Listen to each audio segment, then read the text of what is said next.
Bonjour à toutes et à tous, ici Unstable, on se retrouve pour le résumé de la 6ème étape du Giro 2016. Au programme, 157 km avec 2 cols de deuxième catégorie, dont un où sera jugé l'arrivée.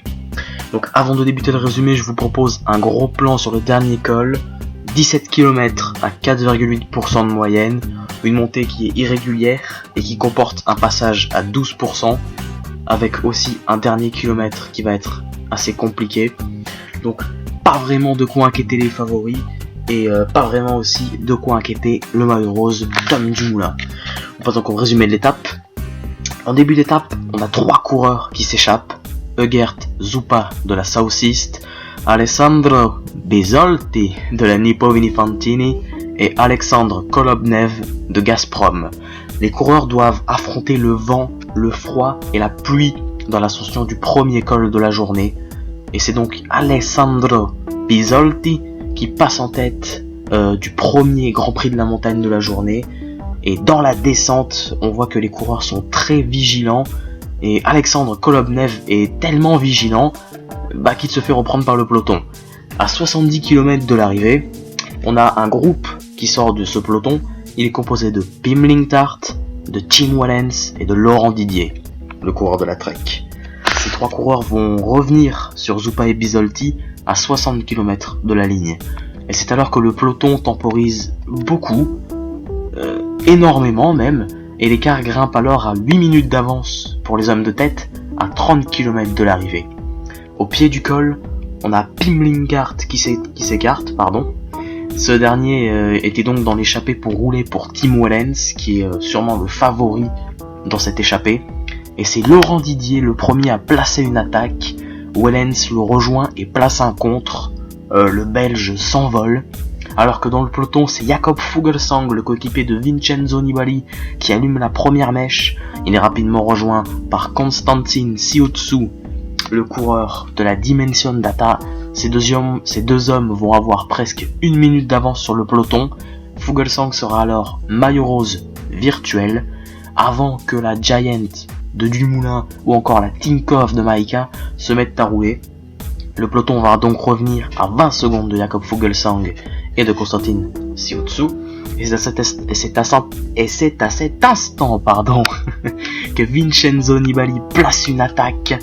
L'attaque de l'Italien paraît efficace dans un premier temps, mais il est finalement rapidement repris. Et c'est Tom Dumoulin, le maillot rose, qui décide de placer un contre. Il est suivi par Domenico Pozzovivo, le coureur de l'AG2R, et Ilnur Zakarin, le coureur de la Katusha. Et surprise, ni Nibali, ni Landa, ni Valverde n'arrive à suivre Dumoulin. Aucun des 3 grands favoris ne peut suivre le contre de Tom Dumoulin, le rouleur néerlandais. Alors que Tim Wellens conserve son avance et s'impose en solitaire, le groupe Dumoulin revient sur le groupe Fuglsang. La mission de Dumoulin est donc accomplie, il a réussi à reprendre du temps sur les autres favoris. On va donc passer au classement de l'étape pour voir un peu les écarts que Dumoulin a réussi à faire. Donc premier, Tim Wellens qui était échappé. Deuxième, Jakob Fuglsang à 1 minute et 19 secondes. Troisième, Ilnur Zakarin à 1 minute et 19 secondes. Quatrième, Tom Dumoulin, 1 minute et 22 secondes. Cinquième, Konstantin Sioutsou à 1 minute et 24 secondes. Sixième, Domenico Pozzovivo à 1 minute et 24 secondes. Septième, Esteban Chavez à 1 minute et 29 secondes. Huitième, Rigoberto Urán à 1 minute et 33 secondes. Neuvième, Rafał Majka à 1 minute et 33 secondes. Et dixième, le champion d'Espagne Alejandro Valverde à 1 minute et 36 secondes.